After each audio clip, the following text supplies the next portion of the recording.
after this message from Standard Chartered Bank.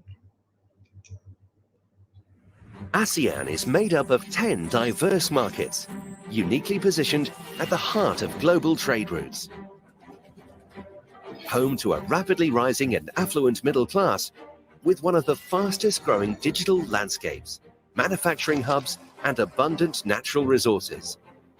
ASEAN's strong fundamentals are driving its growth and resilience. With our knowledge and insights on local markets, Standard Chartered can help you accelerate your growth and navigate the complexities of each market. As you expand across ASEAN, we can support you with end-to-end solutions, streamlining processes across multiple jurisdictions, making it more efficient for you. We are leading on the ASEAN regional connectivity to integrate trade and payments in the region. To support the growing cashless ecosystem, we've digitized our cash management. From virtual accounts to a wide range of APIs, we've optimized digitization for your transaction and reporting needs. We are investing in fintech solutions and building new business models, creating efficiencies and better experiences for your customers. When it comes to working across ASEAN supply chains to finance your imports, exports, or inventory, and raising capital for your business, our award-winning capital market solutions are customized to your needs. As you expand outside your home market, our dynamic hedging offering helps your treasury team manage volatility, ensure price consistency, and deliver competitive margins. We're committed to promoting economic and social development in our markets. Our value and philosophy are embedded across our banking products and practices.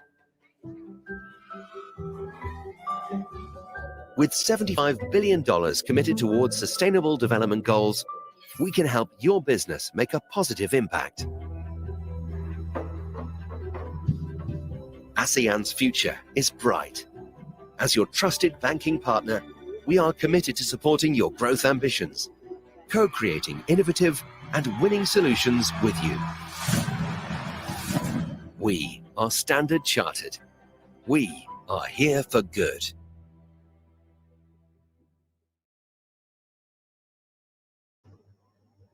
Thank you, Standard Chartered Bank. So, ladies and gentlemen, over coffee now, the Honorable Yanty will be having conversations to seek a wide range of views on addressing the digital skills gap in ASEAN in our next session now on Hired, Brunei's on digital skills. The Honorable Yanty will be joining us with her guests after this video on Hired.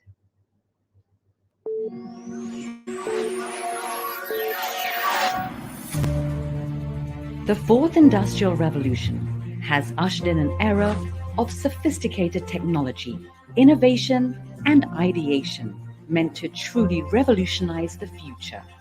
ASEAN should be a part of this revolution. According to the World Bank, a child born in ASEAN today will only achieve 59% of their full potential productivity, partly due to the lack of relevant skills that they fail to receive.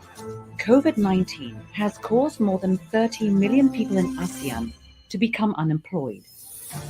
The pandemic has accelerated the need to be digitally literate and resilient, as the future of work requires specific skill sets, aligned with the digital transformation the world is seeing now. We need to address the skill gaps in the ASEAN region and encourage the available workforce to embrace digitalization. Hired, an ASEAN-backed Brunei's legacy project, understands the importance of investing in reskilling and upskilling the workforce to adapt to a modern, technology-driven world. Hired aims to provide online training and mentorship to the young, unemployed, and current workforce of ASEAN by harnessing existing initiatives and partnerships to support access to digital skills, collaborating with employers and organizations on training and mentorship to enhance employability and strengthen ASEAN workforce. The key to a stronger human capital in ASEAN is by staying relevant, and providing opportunities to mentor and train the people to achieve their fullest potential. Hired provides ASEAN workforce with quality work opportunities accessed remotely, promoting doing business across ASEAN and beyond. This legacy project is critical to ASEAN's sustainable future. Thus, we shall group the strength of our businesses, knowledge partners, key industry champions, trainers, employers, and institutions as ASEAN One Community. And we are indeed the ASEAN legacy. So join us.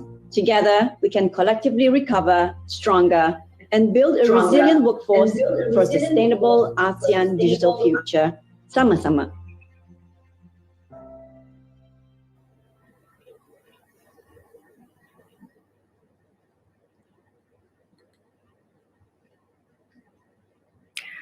Welcome, everyone, and a very good afternoon.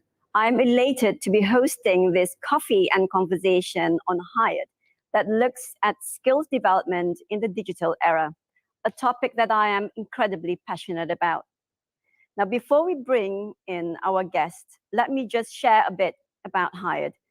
ASEAN Brunei Legacy Project Hired means harnessing impact with resilient employability digitally. It aims to provide digital training and mentorship to the young, unemployed, and current workforce of ASEAN to gain the right skills to become employable and relevant to today's industry. Now, today's format for this session is a little bit different. So there are 6 exciting guests lined up today joining me, and I will invite each guest to the stage one by one to hear this perspective on digital skills and explore what can be done. So grab your coffee, enjoy your lunch, sit back, relax, and enjoy the show.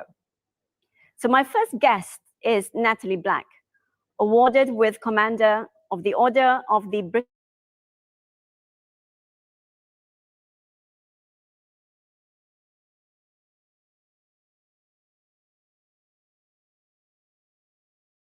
So please join me in welcoming Natalie Black to the Hired Lounge.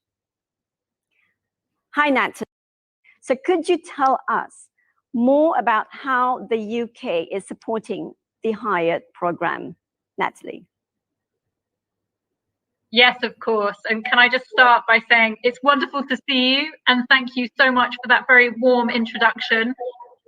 Good afternoon from a rather rainy Singapore, I'm afraid. You might hear some thunder and lightning in the background in a little bit. But it really is a pleasure and a privilege to share a platform with not just yourself, but all the panelists.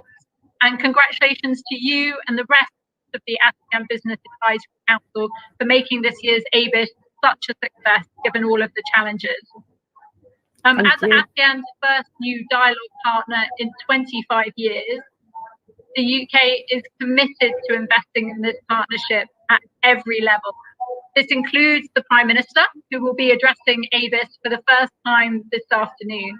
And I hope that you've spotted that we have many UK speakers involved this year, which is a testament to our friendship with the ASEAN Business Advisory Council. And on a personal note, I also want to take a moment to recognise our friends in Brunei, Dar es Salaam, who helped us become a dialogue partner. And in my role as the UK Senior Economic Official for ASEAN, I wanted to particularly thank Alan Gepke and the team in the Philippines, who are our country coordinator for the economic pillar. UK and ASEAN Ingenuity have built an economic partnership of extraordinary breadth and depth. The UK is a top 10 investor in ASEAN, and we are committed to supporting the very best of UK innovation in ASEAN.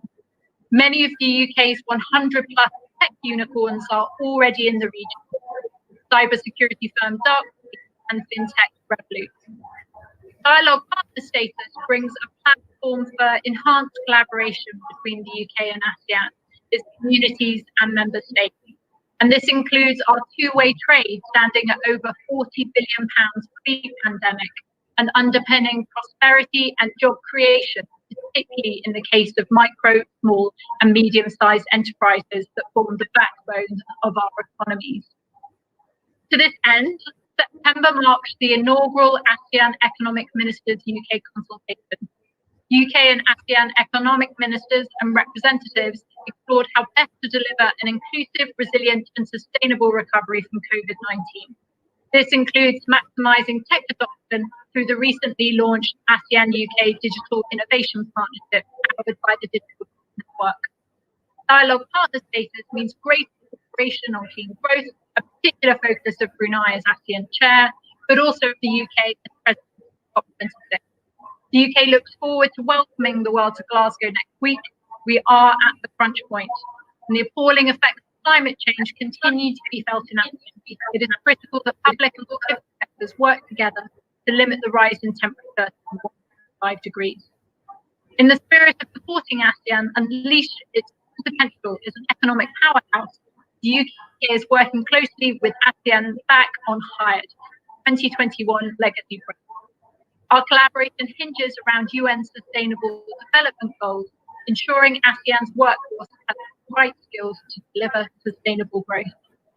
UK seed funding, alongside technical and vocational skills expertise, is supporting workshops designed to understand ASEAN's data analysis skills gap. Across Southeast Asia, data analysts are in high demand and short supply. Closing the skills gap is central to ensuring that pipeline of top talent satisfies demand.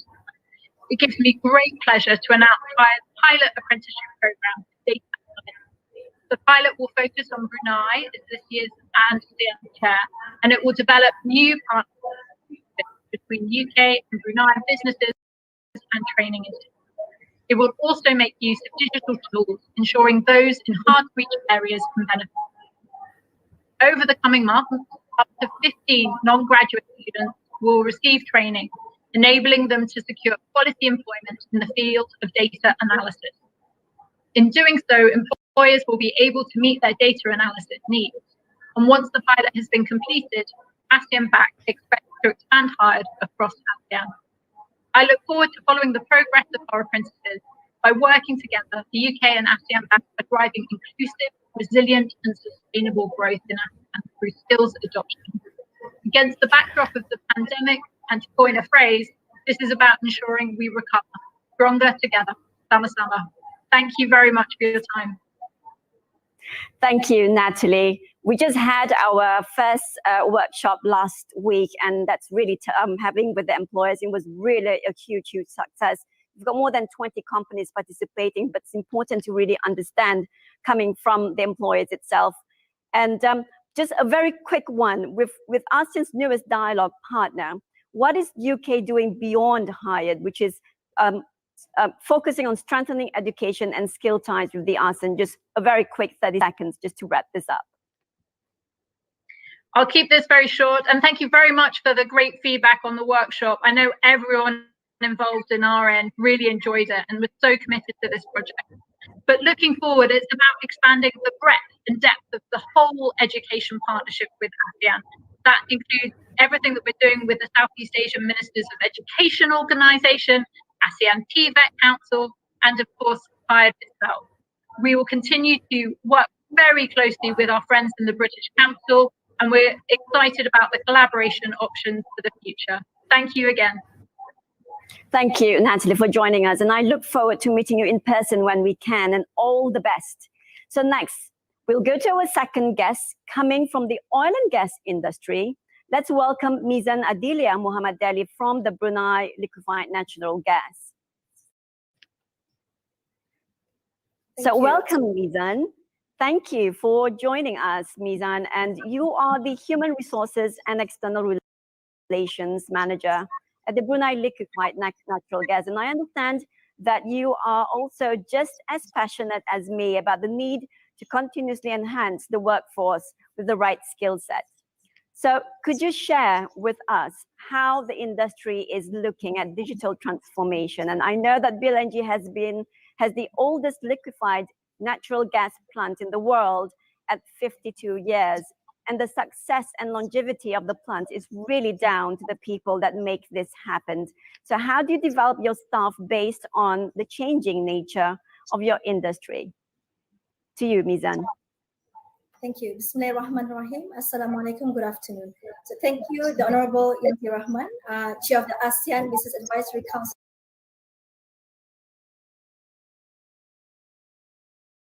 2021. Distinguished guests, ladies and gentlemen. So this year's theme, Building Our Sustainable Digital Future, focus on how we can build back better and recover stronger together, sama-sama.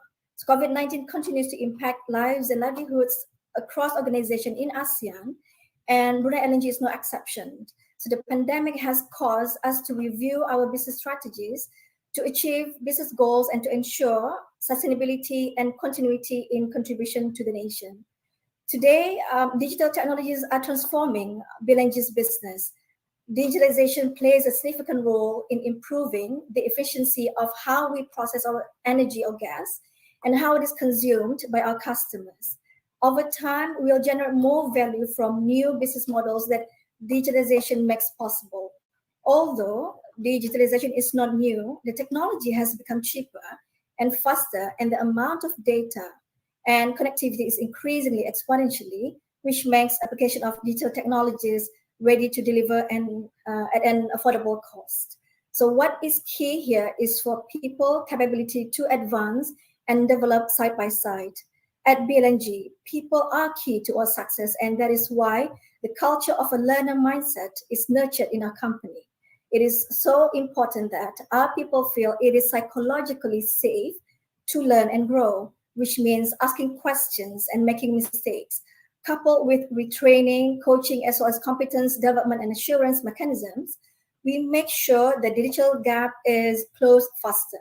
So our development programs do not discriminate between age or gender.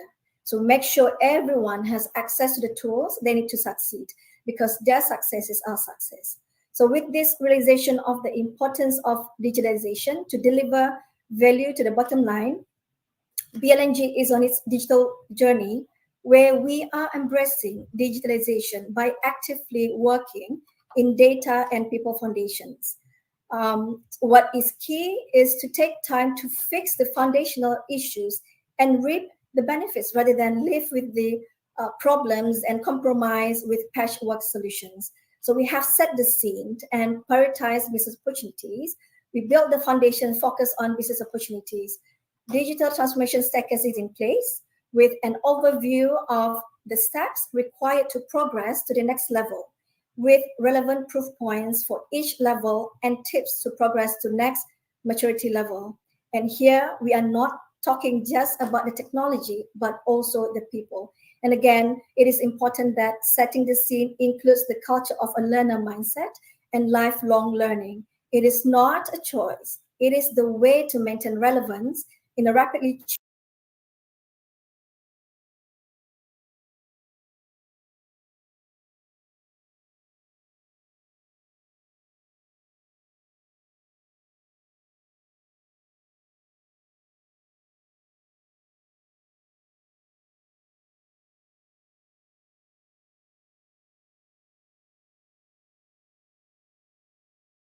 changing world and also employability. So in January this year, we created the transformation function to drive the business culture change, which includes a digital core team. We believe in building in-house capability, fostering them, utilizing it, and providing the right environment, encourage experimentation and accept failure. We also see the need to balance in bringing in external capabilities and mindset. This is to help grow the local competencies and capabilities. The culture of having a learner mindset I shared earlier is really important because we need to stay curious and be okay with being wrong. So leadership, mindset, and ways of working are the heart of the success.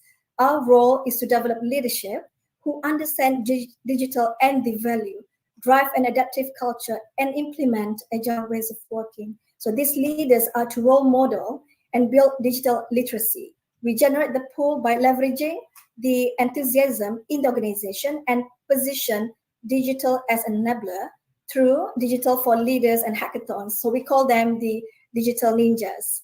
So we have a digitalization curriculum that is available to all staff, and we are promoting digital ways of working amongst our staff. These are just some ways we are supporting the business by supporting our people. Right, a very quick question, Mies, and I know this question is as important as I do find that digital skills are easier for the younger generation to adopt. So how do you get your staff that are much older, let's say within the 40s to 30s, I have to admit, I am in that range as well, but who can be quite set in their ways to embrace change and lifelong learning? So if you can actually just share with us a very quick one. Thanks, Nisai. So I think I am in this age space as well. I can relate to that. So about 38% of BLNG staff are in this age bracket. So the industry is always facing change. Our people understand that to deliver the business, we need to adapt. So the culture of a learner mindset of leading from front in terms of role modeling, adaptive behavior, and being agile. This is how we do business. To remain relevant, we need to embrace lifelong learning. And coming from the energy industry, when new innovations are part of the DNA of the business, it is easier for our workforce to embrace change that will benefit the business. So formally, training is in place for BLNG employees to embrace digitalization to ensure we stay relevant and providing opportunities to train employees to achieve their fullest potential through digital transformation and strategy workshops and other relevant trainings. Via our Shell. Thank you so much, Mizan. So you want to add up a little bit? Yes, please. Yes, I do. So BLNG is it is a journey for BLNG to achieve the BLNG ambition to excel and master the art of digitalization and to be the example in the industry in reaping the benefits. I think key is ensuring the BLNG workforce is part of the journey and to extend the opportunity to be part of the digital journey to also local clients and businesses. Thank you, Your Honorable. Thank you so much for joining us, and I hope you enjoy the rest of the summit. Now let's move to our third guest of the day, and please join me in welcoming Ingo Imhoff, Program Director for the Regional Corporation in Tibet, GIZ. Ingo, it is so good to see you again, and a very welcome to Brunei. You're the Program Director for Regional Corporation in Technical Education and Training Tibet by the German government. And the German government has been a partner for the reform of technical education in ASEAN countries for many years. And German companies today play an important role in upgrading capacity building in the region for Industry 4.0. And certainly skills requirements are changing in many industries. Tasks are being more complex, workers are expected to adjust for innovations, and at the same time, the COVID-19 pandemic has accentuated the skills shortage in many countries. Now, if you can actually share with us your recommendations to promote resilient employment and help companies improve their access to skilled workforce. Ingo. Yes, Yanty, thank you very much for the question and the opportunity. The Reco Tibet program, as you've mentioned, is one in a long tradition of support for technical education. As a development partner of ASEAN, Germany has more than 50 years of cooperative experience in technical education with the ASEAN countries. And the current work we do with the Reco Tibet program is very much focused on promoting capacities to help the education systems cope with digitalization and to provide well-qualified graduates with the necessary skill sets also for the companies in ASEAN. We do this in the form of promoting teacher training with skills upgrades for Industry 4.0. We also work with business membership organizations on providing services to companies to help them in their skills training efforts. And we have been a partner from the beginning of the ASEAN in setting up fora for collaboration, such as the ASEAN Tibet Council. Companies, I think, are crucial in terms of building skills. It's a task to get education systems up to the requirements of digitalization that can only be achieved if companies take a proactive stance. And of course, they do that to provide themselves, first of all, with skills that are adequate to the work process and the innovations they want to introduce. Now, what are the means available to do that? From our experience in Germany and from working with public and private institutions in the region, we can say, of course, if you want to introduce a digital work process, what you can do is hire an international or national training service provider, or if you have a link to a multinational company, send someone over from headquarters to provide the upgrading.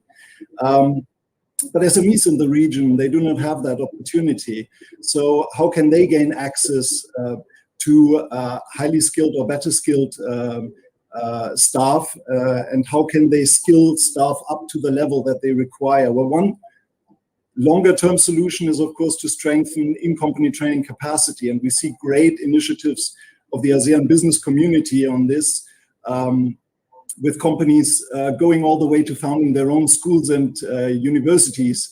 But one can start also small and just upgrade very skilled technicians with the necessary didactic skills. We've been working with ASEAN and our partners from business membership organizations on establishing an ASEAN in-company trainer standard, which has already been integrated into national training regulations in countries such as the Philippines and Thailand, and which helps to professionalize in-company training so that you can actually have people in your company who understand your work processes to take a responsible effort in upskilling your staff.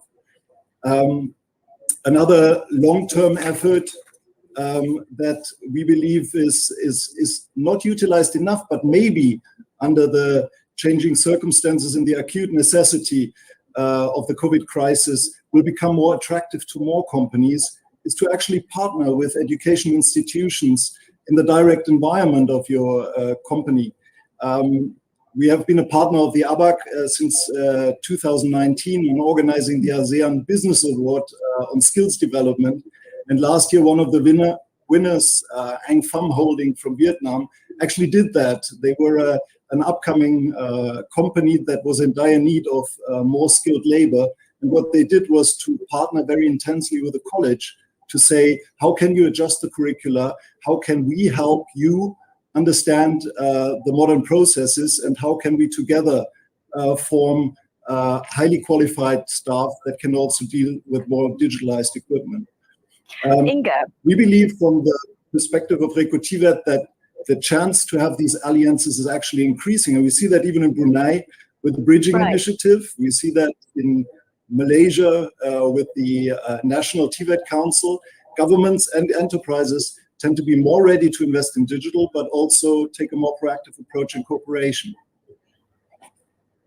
So it is really encouraging to see this great work that has been underway in ASEAN, and this includes the Hyatt Legacy Project. You have supported us right from the very start, Ingo, and our sincere thanks to the German Federal Ministry of Economic Cooperation and Development, BMZ, which is the main commissioning party of GIZ, for the support on the Hyatt initiative. And we are very grateful, and we would have not come this far without the support. So Ingo, what role do you think can Hyatt play in context of resilient employment and skilled workforce, even under difficult conditions during the COVID crisis? We believe and we hope, and this also will benefit, of course, from the leadership of the ASEAN BAC and yourself, that we will be able to encourage increasingly in the Hyatt project companies to compare their skills development strategies and make really good examples of modernization, incorporation of all available resources and institutions visible, and share across borders as well, so that we are really an ASEAN community of public-private learning and of cross-border learning, and that we support digitalization not in the abstract, not with a training that follows an abstractly defined need for digital skills, but actually reflects the needs of companies in the region and the digital level that they have reached in their production processes. Right, thank you so much, and we hope that you enjoy the rest of the summit, and I look forward to see you again soon, Ingo. So such an exciting program. Thank you so much. Right, so our next guest is a very good friend of ASEAN Business Advisory Council and well known in the skills development and TVET landscape of ASEAN. So let's welcome Dr. Palani, Chair of the ASEAN Future Workforce Council. So Dato, TVET, welcome to the Hyatt Lounge. Sorry, Dato, yes. So TVET is being recognized as one of the most important elements in narrowing the skill gaps And we were both involved in the regional working group of Tibet champions from business and industry that came up with the future ASEAN agenda for Tibet that contains the 45 recommendations. So what do you think ASEAN needs to do both from the public and also private sector to develop digital skills in ASEAN, Dato? Right. First of all, before that, I wish to take this opportunity to congratulate you, YB Yanty, for this excellent, spot-on idea of the Brunei Legacy Project. I think this is something what the region critically requires, and I think the timing of it is really spot on. Right, and AFWC is very glad to be together with you in taking this project forward. Right, so I think it's a very wonderful initiative at the right time. Let me just, I think I wish to touch this context, one from the macro perspective of ASEAN, and then we could also see from the enterprise point of view. Right, I think as we know, our ASEAN region is one of the area where we just experienced a growth rate, one of the highest growth rate, with investment in skills playing significant role in helping the national economics to adjust to the changes in working practice, advances in technology, and challenges associated with the globalization. And I think the WEF Forum 2020 indicated that 42% of core skill may require a transformation by 2022. And with the impact of fourth industrial revolution, we probably need to reskill more than 1 billion people by 2030. So that itself a statistic that narrates the importance of the skill transformation, and the impact of digital skill is going to be one of the main factors to drive this. I think the COVID pandemic has given all of us a new perspective in looking at these challenges. Traditionally, we always view skill as something that is hard and something that you got to really go on face to face. But I think the changes, the economic changes, the circumstances has now brought a bit more a broader perspective on this. But I think all of us would say, in terms of skill gap within this region, there is generally a mismatch between the skill acquisition and business needs in the region. I think that this is one of the acceptable phenomena, right? All of us are very much into it. So skill development of the labor force requires an enabling environment so that the provision of skill is balanced with the provision of opportunities to use these skills, right? So in this context, digital skill is going to be the real game changer in enabling this, because the skill development should be also integrated with employment promotion for both the formal and informal private sector. So in particular, the cooperation in developing an enabling environment for micro and small enterprises is of critical importance, because generally this region, majority of the business are actually micro and small enterprises. And there is a genuine need for us to approach the skill from a digital perspective, because that will ensure a broader and a bigger number of people could be assisted in getting the skill. It doesn't matter whether they are formal or informal environment, right? In order to get this utilization and also the skill to be properly done, there is a very important need to place the industrial policy. The government need to look into placing the industrial policy that targets growth in sectors that have employment potential. So once an industrial policy is placed, it's easier for the government as well as the private sector to synergize the need of the demand and then supply. And but having said that, in reality, we all are from business perspective, and we know it's easier said than done. I think it's a huge task in identifying the real balance between the demand and supply, right? So this is one area where the outcome can only be achieved when there is a structured, integrated approach between the policymakers, the government, and the private sector, right? Because the technology advancement is driven by the private sector, and the government provides the platform for the advancement of the technology. So this synergy is very important, because digitalizing skill, it also covers few important critical areas that we need to look at. As number one, there's a need to raise the scale of the training delivered, right? The scale. Number two, as the relevance of the training to the demands of the private sector, the suitability of the training for emerging category of workers, such as women, and the certification of training where possible. That is to look into the quality, right? So the decision to expand the provision skill must take into account the capacity and the potential capacity of the public and private sector. So these would be the areas that we need to look at from the macro perspective. And as you have said, YB, you are part of the team, that the founding members which form the ASEAN Future Workforce Council. And I must think together with the strong support of the ASEAN Secretariat, as well as Reko Tiwet, Ingo and his team has been fundamental.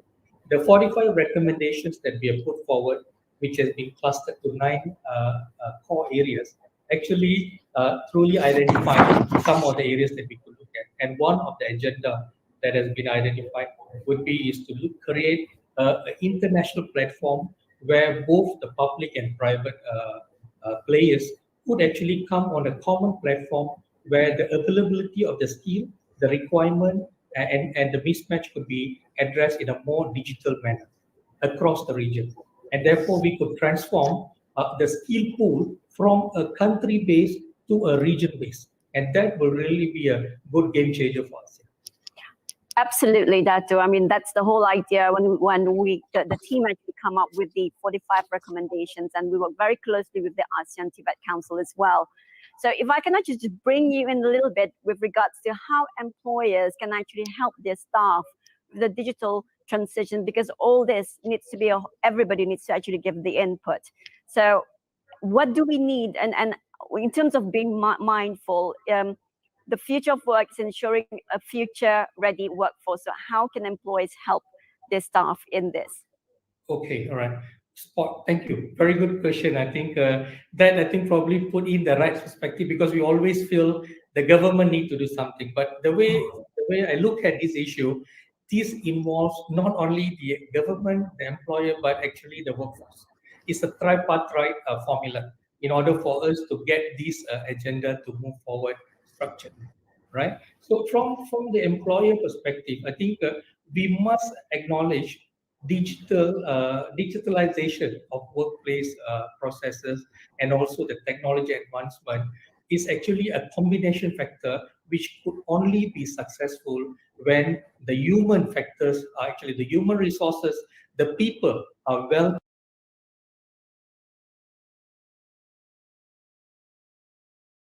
trained,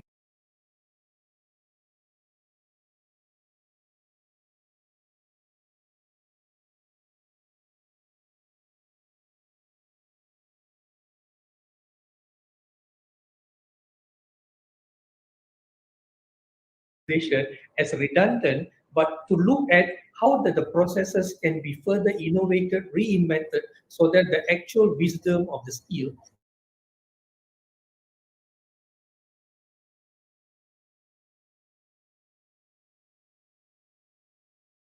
force, technology advancement is going to create redundancy. But that is not true. As much, I think the statistics shows, as the number, it's going to be like threefold. As much as the number of loss of employment, the replacement of new opportunities is going to be 3 times compared to what that is lost. So in that context, the employers need to put this rollout plan in tandem with the rollout plan of investment that we're going to look at. And another important point that we got to look at probably need to actually wrap it up, Dato. Yes, just a very quick one. Thank you. Context is that there is also an important requirement of change of mindset in the workforce within the region. I think the change, it is not only, a change will not happen if it only is driven by the government or it is by the entity, the business. But when the workforce realize the obligation to change is actually a fundamental workforce right. And in order, when they change their mindset and they embark on the new skills, the upskills and the digitalization, then it's going to be a success. So it requires a combination effort of all. Right. Thank you so much, Dato. And then take care and stay safe. We'll get in touch soon. So I have guests coming from Singapore, Brunei, Hanoi, Kuala Lumpur, and my next guest is joining us all the way from London. So please join me in welcoming Dr. Dhruv Patel, the CEO of Nisai Group. Dhruv, a warm welcome to Brunei, and I am excited to have you join us today. Tell us a bit about Nisai Group and the work you do with the marginalized communities.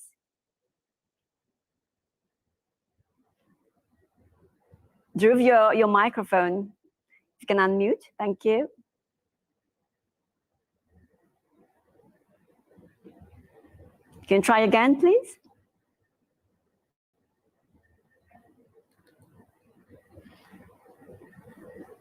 I think it's the microphone, Dhruv.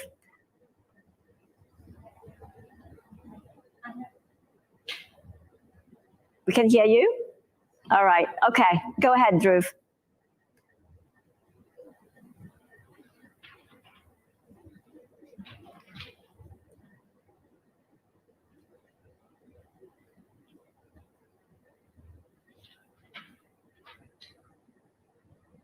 So can you go ahead, Dhruv?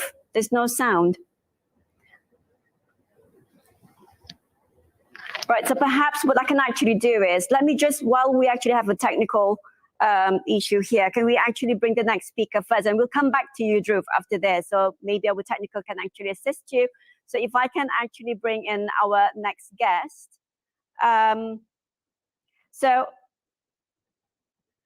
let me see. If actually, so we actually have Noraini Sulaiman, who is the Deputy Managing Director from the Brunei's largest bank, Bank Islam Brunei Darussalam. So Ajahn Noraini, who is the Deputy Managing Director 1 for BIBD.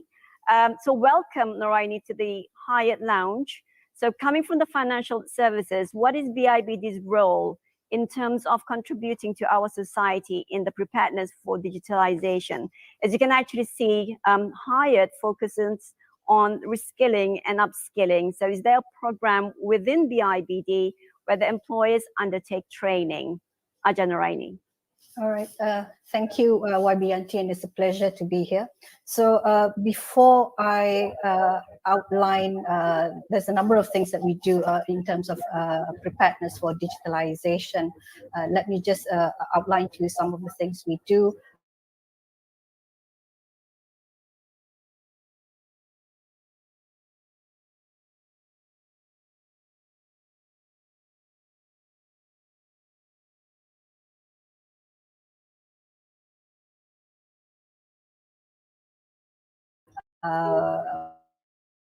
We have actually created a transformation group when we started the journey to transform. And within that transformation group, we have created a digital academy, which is tasked basically to our HR side to train our workforce and also, of course, to upskill and reskill. Jobs now, of course, what used to be done by manual, our staff may well be performed by digital steps. So depends on what the job and where you are in the journey. So for example, those in the IT side actually have a lot of things going, especially with the advent of very fast changing technology. They have to change different things at different times just to keep up and to remain relevant, and also to provide financial services, which is very efficient. And of course, we also have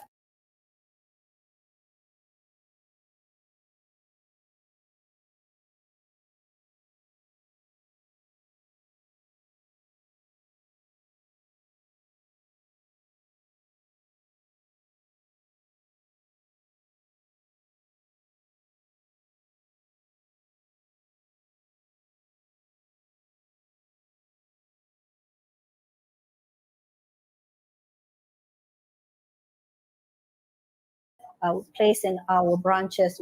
We call them the digital digital customer service ambassadors who will assist clients in familiarizing and ultimately ensuring clients do transact digitally through our mobile banking applications. So they are sometimes placed at the queues that we have in branches, and the friendly faces that would help and get them to embrace them. On the society front, and through our CSR activities, we are actually incorporating a lot of digital experiences as best we can in different areas. We've got different programs going. Most notable one for me to mention here, one of them is ALAF, which is the advocating of lifelong learning for an aspiring future. So this particular program is actually for underprivileged students, where we help them with their education. So what we have done, of course, whilst the pandemic has been here, one of the first challenges was actually to get the digital gadgets for them to continue online learning. And there was, of course, a scuffle in terms of getting the digital gadgets ready. So this will ensure that they can still stay connected and study and not get their education halted because of no longer is the face-to-face learning happening in school.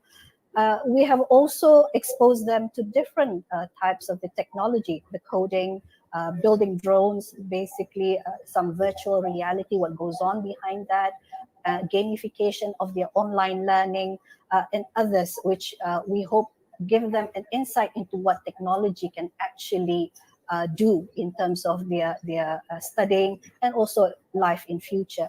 We also have a SEED program, which is the Social Entrepreneurial Empowerment and Development Scheme. So what we've done is basically, for the time being, give priority to the ladies out there to get themselves kickstart and started. So, and also transforming the skills that they have into something which can be a business to them.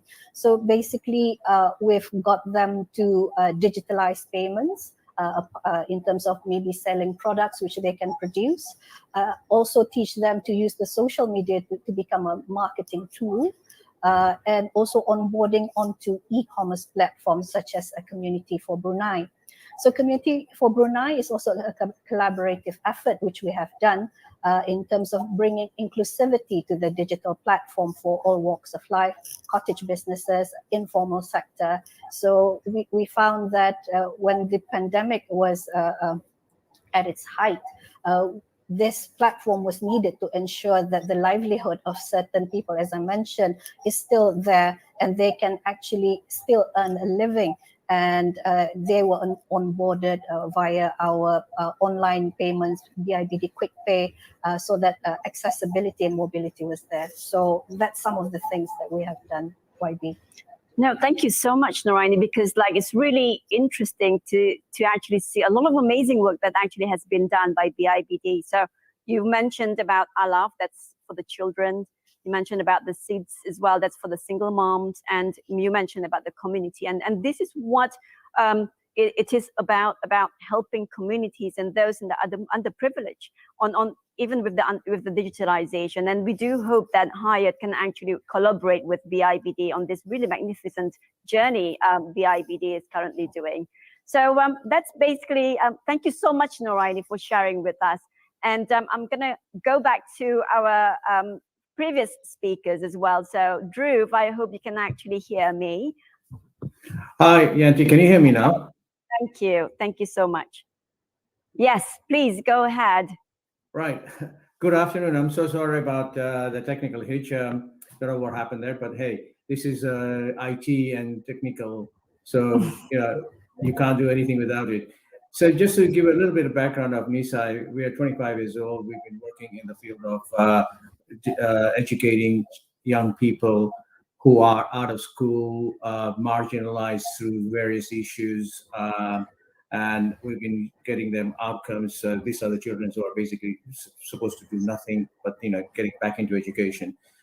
Been doing that very, very successfully. In the region, we've been out there now for 3 years. Within 3 years, we have invested heavily within the region. We are now starting from Japan. We are now in Vietnam. We've got a big setup in Vietnam. And as you know, Yanty, that we're very much committed to Brunei. And we've got a lovely setup in Brunei, which does the teachers and trains teachers from all around the region. We're in Vietnam, in Philippines, Thailand, Malaysia, Singapore, Bangladesh. So we have really invested heavily in the region. And one of the things, our objective is to bring education and using technology to the groups which would not get education as normal. And that doesn't mean that it's normal education, but also means that, international qualification like Cambridge or NOCN, a certification for skills. One of the things which for me in the region has been very, very important is that how can we make an impact, right? We have a region which is very, very young, which has got a lot of youth, but also the major challenges we face is the mother tongue literacy and numeracy, and also the geography of our region in the Asia is very much,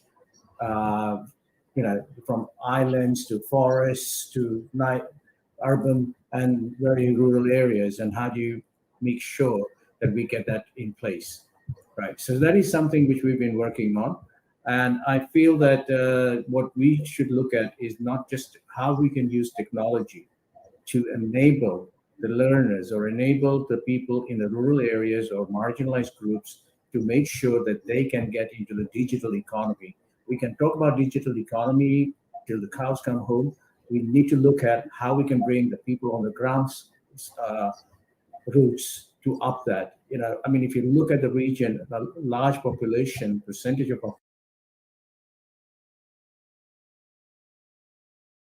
population is in rural areas, and it depends how we can get to that and how can we use the digital platforms to enhance their livelihoods and bring them what I would call formal into informal into formal qualifications, because that's what's going to bring the poverty out, and that's what's going to get our SDG 2030s and make sure that we don't have any of our population left behind.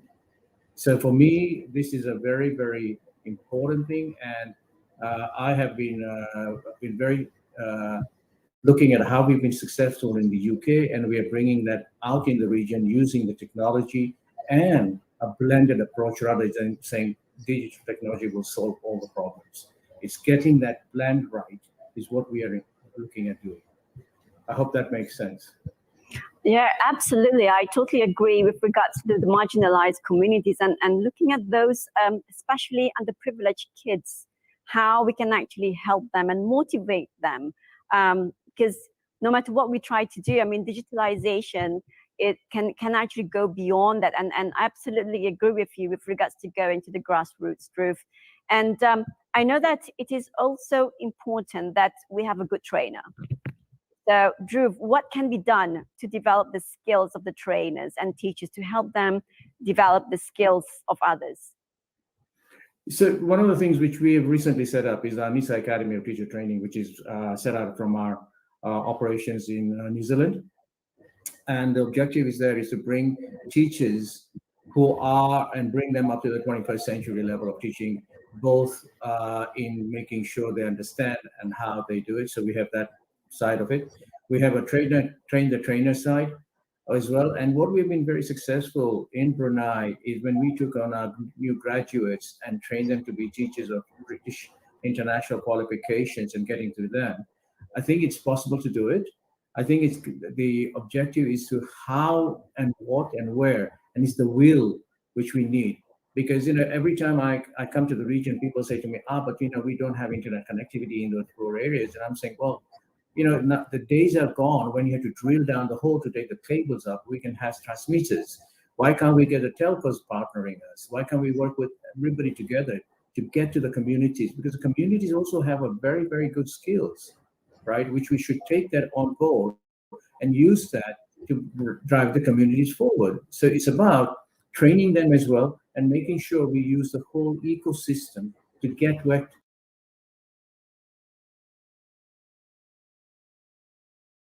the people skills up.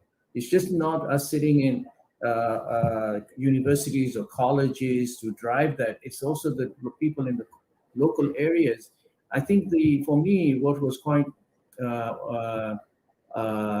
opened my ears and eyes to something which I went to in Brunei, to one of the fishing villages, and and the amount of tacit knowledge they have, but they're not formalized. But because of that, they can't move forward out. So, that knowledge could be used for storytelling, tourism, hospitality. So that's another areas where you can get a lot of employment in, So it's how do we get and harness that? So the trainer training is going to be very important, right? Getting the right qualification, but also having micro qualification and digital qualifications, like our Nisai digital badges are there specifically where we can identify what their tacit knowledge is and skill sets are, without getting to think them to pass them exams. But that's how we are working towards that. And I think and technology will enable us to do that. It's how we use it. Right. Thank you so much again, Dhruv, for joining us in your early morning. And I hope the coffee and conversation has been a great start to your day. I look forward in our next meeting on the Hyatt and enjoy the rest of the summit. So guys, this is the end of our conversation, and I had the greatest time chatting with all of you, and I hope you did too. So this wraps up this coffee and conversation in this Hyatt Lounge, and we look forward to developing our Hyatt Legacy project further in helping the development of digital skills across Southeast Asia and beyond. And on that note, I would like to thank all my guests and everyone for joining me in the coffee and conversation in the Hyatt Lounge. It's been an absolutely fascinating conversation. I hope you enjoy the rest of the summit. Jenny, back to you.